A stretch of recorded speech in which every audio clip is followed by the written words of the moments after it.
Nah gitu dong Gus, jangan terlalu tegang kayak waktu debat Cawapres pertama kemarin.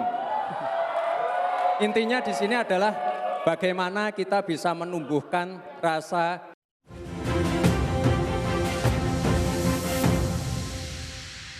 Selanjutnya kita beralih ke pertanyaan untuk calon wakil presiden nomor urut 1, Bapak Muhaimin Iskandar. Untuk itu kami persilakan kepada panelis Bapak Profesor Sudarto PhD, PhD untuk mengambil undian subtema pertanyaan dari dalam wadah.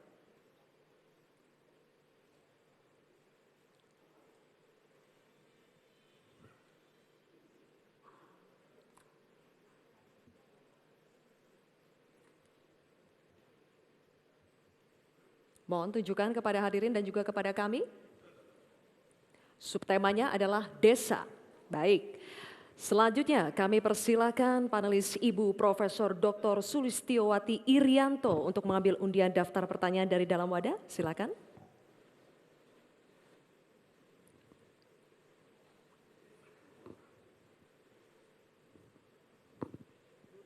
Mohon ditunjukkan ke hadirin dan kepada kami.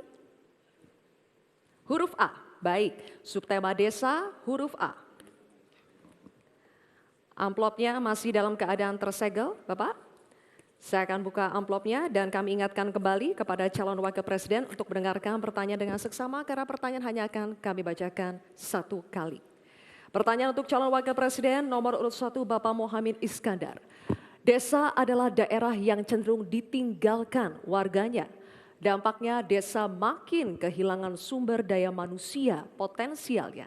Pertanyaannya, bagaimana kebijakan dan strategi paslon agar warga desa lebih berminat untuk tinggal dan membangun desanya?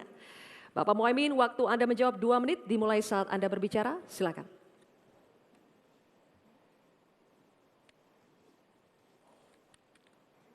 Terima kasih. Saya catat sedikit. Yang penting ini bukan catatan Mahkamah Konstitusi. Hadirin sekalian yang saya muliakan, sebetulnya diawali dari paradigma. Paradigma pembangunan kita itu apa?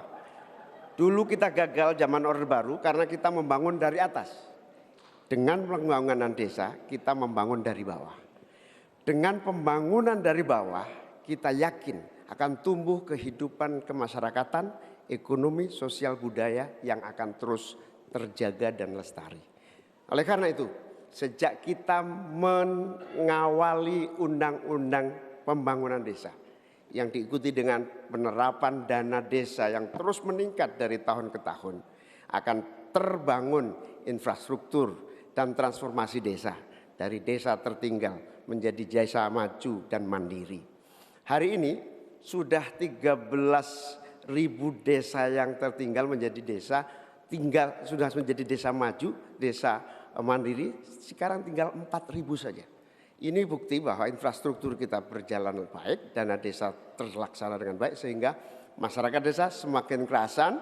Nanti ke depan kita akan siapkan lagi, naikkan lagi anggaran 5 miliar per desa. Agar apa? Tidak hanya infrastrukturnya yang baik, tetapi juga ada kehidupan ekonomi yang tumbuh melalui BUMDes, melalui berbagai kegiatan wirausaha yang tumbuh, pertanian, peternakan, ekonomi kreatif tumbuh di desa. Sehingga orang tertarik di desa. Jadi infrastruktur beres, pembangunan sarana prasarana tumbuh, kegiatan ekonomi memadai, dan desa terjaga menjadi komunitas yang membanggakan. Sehingga masyarakat tidak lagi tertarik menjadi urbanisasi, tapi juga kembali ke desa, membangun desa untuk pembangunan bangsa. Baik, terima kasih. Waktu habis. Terima kasih. Nanti ada waktunya. Bapak Ibu, kita lanjutkan Bapak Ibu.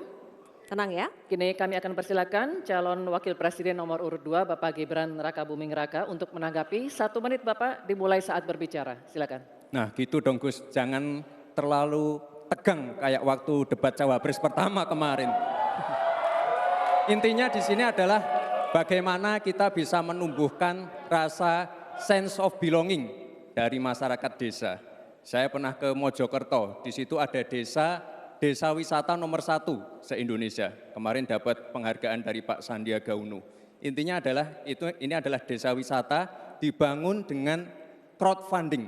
Jadi masyarakat desa punya saham di destinasi wisata tadi. Jadi ini salah satu contoh yang baik cara bagaimana agar masyarakat desa tidak meninggalkan desa atau mencari pekerjaan di kota. Kita bangun sense of belonging, kita pengen program-program yang sudah dijalankan di Mojokerto ini juga bisa dijalankan di desa-desa yang lain. Terima kasih. Baik, waktunya masih cukup Pak Gibran?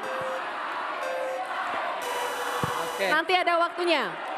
Bapak Baik. Ibu, cukup? Pak, Bapak, Nanti ada cukup? waktunya, kita Cukup. lanjutkan ya. Terima kasih. kita Tenang ya, lanjutkan. kita lanjutkan ya.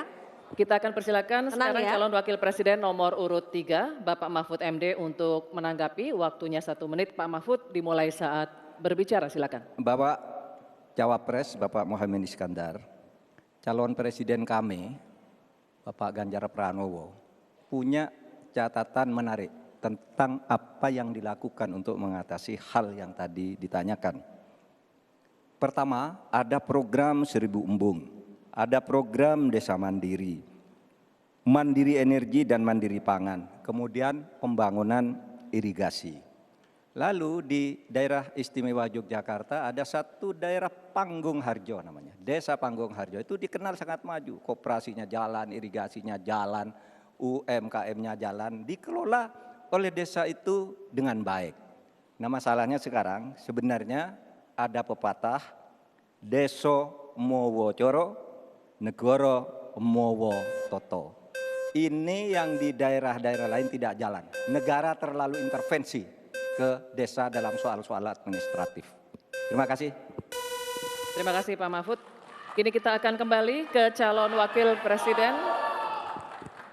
Kita akan kembali ke calon wakil presiden nomor urut 1, Bapak Muhaimin Iskandar. Kami persilakan untuk merespon tanggapan dari cawapres nomor urut 2 dan 3 yang telah diberikan. Waktunya 1 menit Bapak. Silakan. Ya, apa yang disampaikan Pak Gibran lebih dari upaya kita untuk menggerakkan ekonomi daerah sehingga tumbuhlah growth, tumbuhlah daya tarik. Yang lebih penting dari itu adalah desa ini harus terus diberi fasilitas insentif untuk lebih maju. Oleh karena itu keinginan saya menambah anggaran desa minimal 5 miliar buat desa lebih maju lagi itu betul-betul keinginan untuk mempercepat pertumbuhan ekonomi dan SDM di tingkat desa. Begitu juga yang disampaikan Pak Mahfud tadi, bahwa kearifan masyarakat desa ini harus terus dijaga. Seluruh tata kelola yang tumbuh dari kultur yang kuat ini harus dijaga betul. Bahkan menjadi kekuatan daya tarik wisata, bisa menjadi juga ekonomi kreatif yang kita pasarkan ke berbagai daerah di tiap-tiap desa. Makanya sekarang tumbuh desa wisata di mana-mana. Tumbuh ekonomi kreatif yang muncul dari desa. Inilah Baik, Bapak Muhaimin, waktu Anda habis. Terima kasih.